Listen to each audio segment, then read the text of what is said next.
Hi, in this lecture we are going to learn about branching statements. Some people call it decision making statements, some branching statements, while the other call it simple continue and break statements. So before being familiar with this basic syntax of branching statements or decision making statements or whatever, I'm gonna share a story behind why we use these statements. Suppose that you have a data of 1,000 customers on your website and you just want to details till specific number or maybe name. So if I more clarify this scenario, it would be that we have 1,000 name of customers in our website and we just want to take the data of one customer and that customer name is Alex, and in the 1,000 customers this Alex person is at 300 index. So there are many ways you can access its data. You just have to make one for loop that will start from I is equal to 0 to I less than or is equal to 1,000 and I plus plus, so that by having this loop you can easily match out the name of Alex to your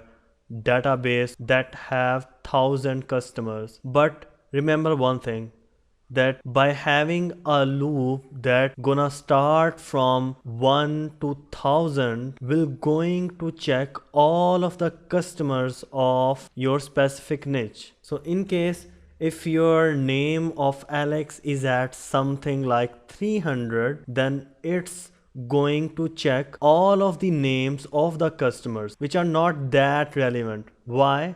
Because our name is at 300 index and his name is Alex. We just need information regarding this name, but our for loop is going to access all the data of 1,000 customers regardless our name was at the index of 300. So if you have some background of computer sciences or you are doing some college degree or maybe university degree in computer sciences, then you should all familiar with the data structures time complexity.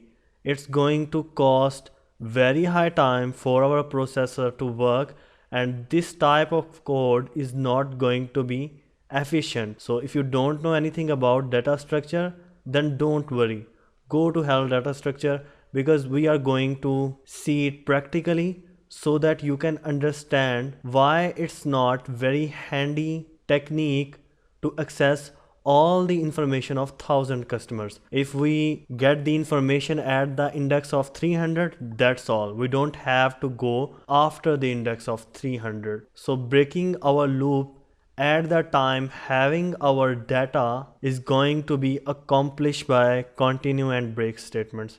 So let's code it so that you can understand it properly. First, I'm going to add one simple array of names. Now let's give it some couple of names.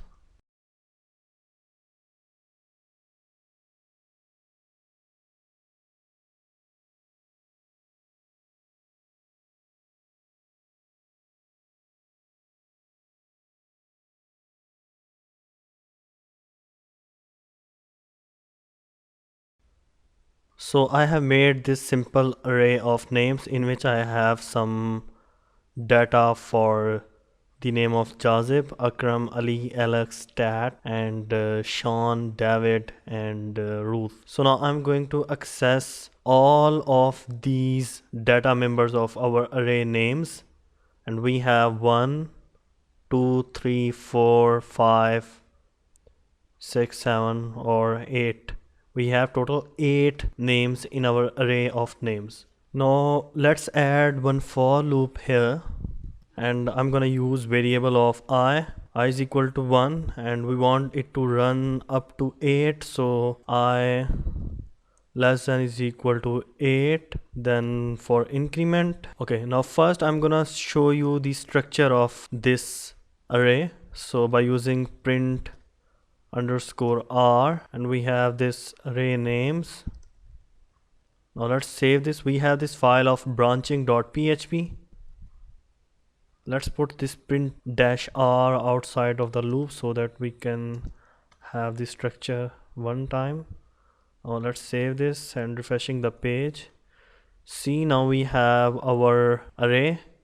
Jazib, Akram, Ali, and Alex, Straight, Sean, David, and Ruth.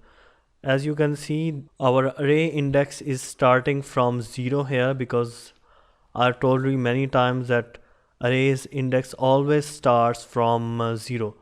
So no matter I started my loop from 1, it's going to assign the address of 0 to Jazib and then so on. Now suppose that we don't want our array to show the information after Alex.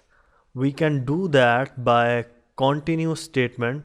So if I add one simple if statement right here, but before doing that, let's delete this print dash r from here. Now let's add one simple if statement inside our for loop, and I'm gonna say if our array of names which is iterating on our for loop is equal to Alex, this name right here, then what should you do?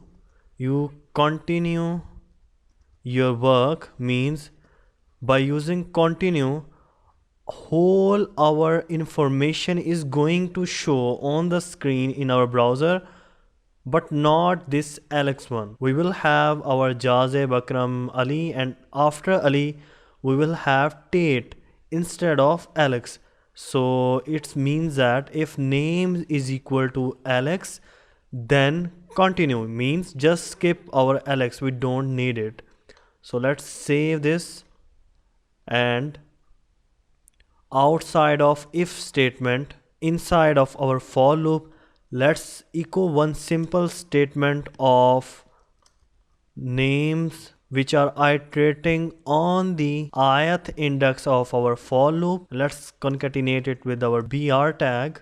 Let's see it in browser now. See, now we have two errors on line 12 and 15. It's just because it was okay with the print dash r statement by using ith index from 1 to 8, but it's not okay with echo statement to use the index of I from 1. So we have to make it 0 to 7. It will be the same from counting from 0 to 7 as from 1 to 8. Now let's save this and see it in browser. See, now we don't have any error, and moreover we don't have our Alex in our all the names of this name array. We have Jazib, Akram, Ali, then it skipped Alex, then we have Tate, Sean, David, and Ruth. Now suppose you want to show just the data till your name of Alex. You want to skip the data that is showing after your name of Alex. So you just have to add one break statement inside your if statement.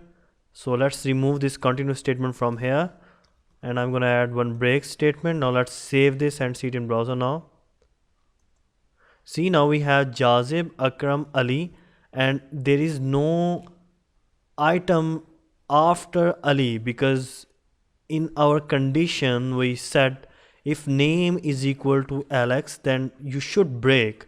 You don't have to go further. You just show me the data before the name of Alex. So using continue and break statements are very handy, and these two statements used in every programming language, C, C++, C Sharp, and PHP as well, because of their emerging efficiency in our codes.